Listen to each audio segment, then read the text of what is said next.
President Biden met for a second time with congressional leaders about the debt ceiling. The leaders did not reach an agreement during the talks on Tuesday, but after the meeting, House Speaker Kevin McCarthy claimed a deal was possible by the end of the week.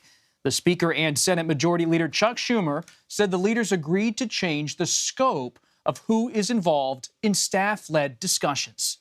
Appoint somebody from the president's team who can work with the speaker's team to see if we could come to an agreement. That is what the decision was made in this meeting. So the structure of how we negotiate has improved. So it now gives you a better opportunity. Even though we only have a few days to get it done, had we done this back 97 days ago, we'd already have a bill passed. All came to agreement that we were going to continue discussions in the way that I believe Speaker McCarthy described, which was agreed to by all of us in the room together. And hopefully we can come to an agreement. We don't have much time, but default is just the worst alternative. For more on this developing story, Nancy Cordes and Scott MacFarlane join us now. Nancy is CBS News' chief White House correspondent. Scott is a CBS News congressional correspondent. Great to have you both with us. So we heard from the Speaker, we heard from the Senate Majority Leader. That's what they're saying publicly. But Nancy, what are they saying privately inside the White House? What really happened inside the room today? Well, what we have learned, Robert, and the House Speaker alluded to it in his remarks, they are completely changing the structure of these negotiations, a decision that was made because of the short time frame we're looking at to get a deal done. Up until now, you've had aides to the top 4 congressional leaders in a room with top White House aides as well. That sometimes means this is a group of 10, and that's fine if you've got weeks and weeks to come to an agreement. In this case, we have days, and there was a concern that these talks weren't moving fast enough. And so today, in that meeting, the president agreed to appoint some really high-level aides to speak directly with representatives of the House Speaker. Just those 2 factions in a room hammering this out with the understanding that whatever they come up with is probably going to be okay with the Senate Democrats and Republicans who are now being cut out, as long as it's okay with Democrats and Republicans in the House. So I've just confirmed that the president is designating the OMB director, Shalonda Young, and his senior advisor, Steve Ricchetti, 2 individuals with deep experience negotiating on Capitol Hill, with years of experience with the appropriations process, to negotiate with whoever the House Speaker designates to represent him. We haven't gotten a time for the first meeting between these new representatives as these talks move forward, but we do know, based on a new warning that we've received from the Treasury Secretary, that they've got to get this done soon if they want to get it into legislative language and pass it in the House and the Senate before the deadline.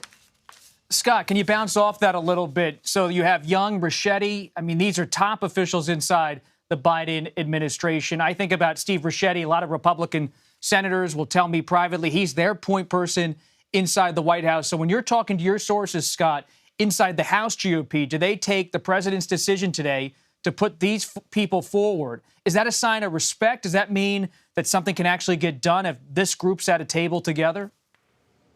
A lot of optimism in the past couple of hours about the fact that there's going to be a point person on the administration side meeting with a point person or 2 from the House Republican leadership side. Those are the 2 points of contact.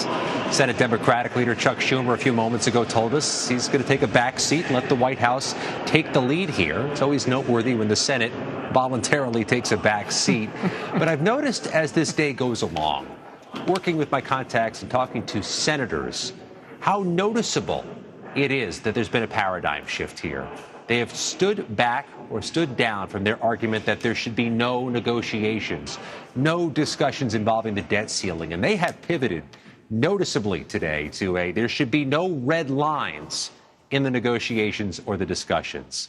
This is a change. It's a noteworthy change, and it is an indication that they have, at least at this point, deferred to the House Speaker and the president to have a negotiation. It took a long time to get to this point, with very little time left for the negotiation itself. I'm trying to understand the politics of all this, especially inside the White House, Nancy. Scott said there was a belief that they want to have a negotiation now among some on the Democratic side. Let's listen to what President Biden had to say in a video he posted on Twitter today. America cannot default on its debt. If we're to do that, it'll be catastrophic. It would be devastating for America and, quite frankly, the whole world. It'd be a recession. We'd find that everything was changed. Our economy would really crater. It really would have a profound impact on how we live our lives. So, Nancy, what do you make of that? Is that the president saying he needs a deal politically, he wants a deal? I think everyone at this point acknowledges that they need a deal and that the U.S. cannot default. So that is a widely shared understanding, even as everyone wants to make the case. They're not the ones holding this up.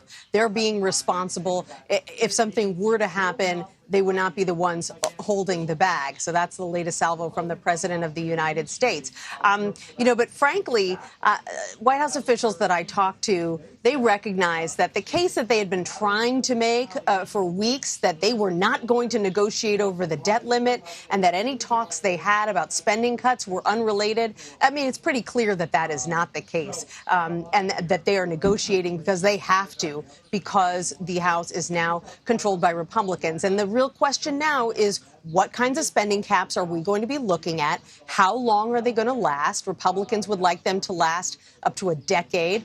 The White House wants it to be only a few years. Are we going to see new work requirements for social spending programs like food stamps and housing assistance and Medicaid and Medicare? Are the two sides going to agree to make it easier to get big energy permits, something that there's a lot of openness to on both sides, and so on. And so both sides really agree, Bob, on the contours of this agreement, of what's on the table. The question is just what those spending caps will look like. Republicans want to roll them all the way back to 2022 levels.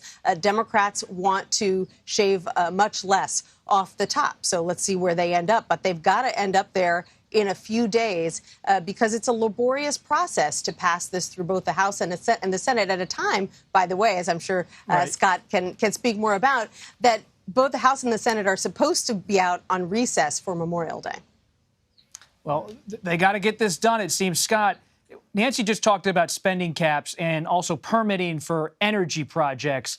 Is there any way spending caps end up off the table in this deal and this ends up just becoming a deal about extending the debt limit and having some permitting reforms or permitting legislation on energy? Yeah, they're really bullish on this permitting reform component. Joe Manchin told me last night that he expects it to be a part, or that it likely could be a part of whatever the final deal is here.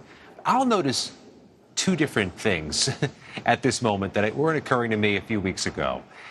In the past few days, especially today, you have heard this optimism, this outward optimism. We will not default. Default is off the table. We're not going to default. For multiple parties here, that's such a change from 2011, the last time we had one of these standoffs, and it really jammed the stock market and the U.S. credit rating. By expressing this optimism, whether justified or not, the parties here might be minimizing the impact of the stock market and the economy before a final deal is done. There's something else that's really revealing itself over the past 48 hours. Who is going to vote for whatever deal comes out? People are really hedging their bets or keeping their powder dry on what they will accept, because there's going to have to be some unique composition of Democratic and Republican votes at the end of the day in the Senate and in the House. Who's going to vote for what Kevin McCarthy and President Biden agree to? There's no guarantee it has 218 in the House or 60 in the Senate. It's going to be quite a calculation for all the leaders here. And McCarthy, the speaker, has a lot of treacherous road ahead to make sure he keeps that narrow majority behind his speakership. We'll be following it all with Nancy and Scott on the front lines of the reporting. Thanks for being here